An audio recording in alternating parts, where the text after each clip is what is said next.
ప్రాంతంలో ఒక మంచి భక్తిగా బ్రతుకుతున్నటువంటి ఒక భక్తిపరుడు ఎలానైనా ఆ భక్తిపరుణ్ణి పాడు చేయాలి అన్న ఆలోచన ఒక స్త్రీకి కలిగింది.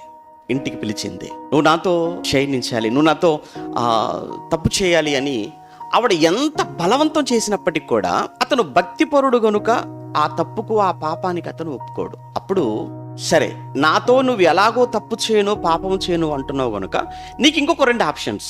ప్రక్కన ఒక మద్యం బాటిల్ పెట్టింది, ప్రక్కన ఒక బాలుణ్ణి నిలవబెట్టింది. నాతోనైనా నువ్వు తప్పు చేయి, లేదు అనుకుంటే ఆ మద్యాన్నైనా త్రాగు, లేదంటే ఆ బాలునైనా హత్య చేయి. చాలా ఆలోచనలో పడిపోయి తీవ్రంగా ఆలోచిస్తూ తప్పు అని నేను ఎలా చేయాలి, నేను చేయకూడదు కదా, నేను చేయలేను కదా అనుకుంటున్నాడు.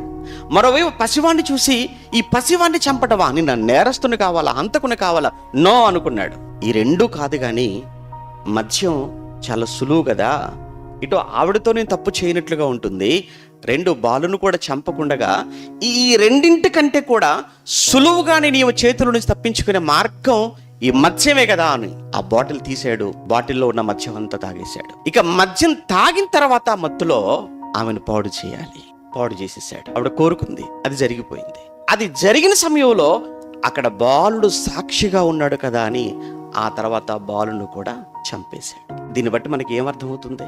మద్యం మత్తులో అనుకున్న పాపము చేసేశాడు, స్త్రీతో సాక్ష్యంగా ఉన్నాడు కదా అని ఆ పసివాన్ని కూడా చంపేశాడు.